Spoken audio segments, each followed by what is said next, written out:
नमस्कार मंडळी, कसे आहात? मस्त ना? तर मनीषा ब्लॉगमध्ये तुम्हा सर्वांचं खूप खूप स्वागत आहे. तर व्हिडिओ खास तुमच्यासाठी आहे, खूप युजफुल आणि इंटरेस्टिंग आहे. तर व्हिडिओ शेवटपर्यंत नक्की बघा आणि चॅनलवरती नवीन असाल तर चॅनलला सबस्क्राईब करा आणि बेल आयकन प्रेस करा, जेणेकरून असेच नवीन नवीन नोटिफिकेशन मिळून जातील. आणि व्हिडिओ आवडल्यास व्हिडिओला लाईक करा. तर तुम्ही बघू शकता, इथे आमच्या घरी होता 6 वर्षाच्या मुलीचा बड्डे. तर माझ्या मोठ्या जावेच्या मुलीचा बर्थडे होता. तर इथे आम्ही घरच्या घरी कमी बजेटमध्ये सुंदर असं डेकोरेशन बड्डेचं कसं केलेलं आहे हे मी तुम्हाला सांगणार आहे. तर तुम्ही बघू शकता, कमीत कमी बजेटमध्ये, कमी पैशामध्ये हे बड्डेचं डेकोरेशन कसं केलेलं आहे याचा ऑलरेडी व्हिडिओ आपल्या यूट्यूब चॅनलवरती अपलोड झालेला आहे. तिथे तुम्ही जाऊन बघू शकता कमी बजेटमध्ये. तर हे सर्व सामान आम्ही ऑनलाईन न मागवता जवळच्या शॉपमध्ये जाऊन हे कमी बजेटमध्ये कसं केलेलं आहे, हे हे स्टार, हे बलून्स वगैरे, हे हॅपी बड्डेचं बॅनर वगैरे सगळं कसं एकाच पॅकमध्ये घेतलेलं आहे कमी किमतीमध्ये. तर हे सर्व मी डिटेलमध्ये सांगितलेलं आहे, तिथे तुम्ही जाऊन बघू शकता. तर सर्व पाहुणे वगैरे यायची घाई चालू होती मैत्रिणीची. तर त्या अगोदर म्हणलं की बड्डेचं डेकोरेशन वगैरे करून घ्यावं. तर सुंदर आणि सुटसुटीत बड्डेचं डेकोरेशन झालेलं आहे. मुलांचा बड्डे असो किंवा मुलीचा बड्डे असो, आपल्याला एखादा सण असल्यासारखा वाटतो मुलीचा बड्डे असल्यावर. तर अशा प्रकारे आता केकही आणायची घाई चालू होती. तर केक घेऊन आलो. केक होता 2 किलोचा. 6 वर्षाच्या मुलीचा बड्डे होता म्हणून आम्ही इथे 6 वगैरे त्यांना करायला सांगितलं होतं. आणि त्याच प्रकारे तिच्या बड्डेसाठी इथे तिचा फोटो प्रिंट वगैरे काढून आम्ही इथे चिटकवलेला होता. डोरेमोनचे स्टिकर वगैरे चिटकवलेले होते.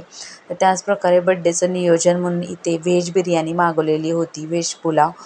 तर लहान मुलांनाही पार्टीचा आनंद घेता यावा मित्रमैत्रिणीसाठी इथे अरेंजमेंट केलेली होती व्हेज पुलावची. आणि त्यासोबत फ्रेश कोशिंबीर आणि रस्सा ठेवलेला होता. तर त्यासोबत ही सर्व मिक्स वगैरे करून घेतलं. खाली मसाला राहिलेला होता. तर आता केक कट करण्याची खूपच घाई झाली होती दोन्ही मुलींना. तर इथे केक कट करायला घेतला. तर त्या अगोदर सर्वात आधी आम्ही औक्षण करून घेतलं. औक्षण करताना सर्वात 2 महत्त्वाच्या गोष्टी म्हणजे मुलांना औक्षण करताना एखादा गोड पदार्थ ताटात असला पाहिजे, बर्फी असो किंवा पेढा असो. आणि त्याचसोबत असलेली पाहिजे दुसरी गोष्ट म्हणजे एखादा सोन्याचा दागिना. तर एखादी अंगठी असो किंवा मंगळसूत्र किंवा गंठण असलं तरी चालेल.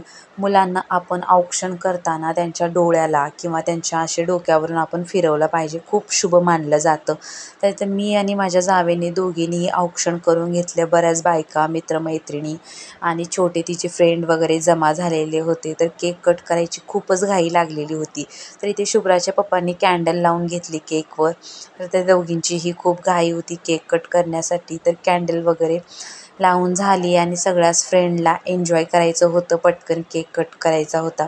तर इथे दोघींचाही आनंद तुम्ही बघू शकता, कसं असं आवर्जून अशा केक कट करायला पटापट पुढे झालेले आहेत. खूपच आनंद असतो त्यांचा केक कट करण्यात, दरवर्षी खूपच पुढे असतात. तर केक वगैरे कट करून झालं. तर आता पार्टी मुलांना एन्जॉय करण्यासाठी इथे छोटे छोटे प्लेट्स वगैरे आणलेले होते. तर त्यासोबत चिप्स, चॉकलेट्स, भाकरवडी यासोबत ठेवलेलं होतं आणि केकही ठेवलेला होता. तर मुलांनी थोडंसं खाऊन घेतलं आणि बर्थडे एन्जॉय केला. आणि त्यासोबत व्हेज पुलाव वगैरे आणलेला होता. तर मुलांनी तोही खाऊन घेतला. अशा प्रकारे सर्व पार्टी झाली घरच्या घरी 6 वर्षाच्या मुलीची.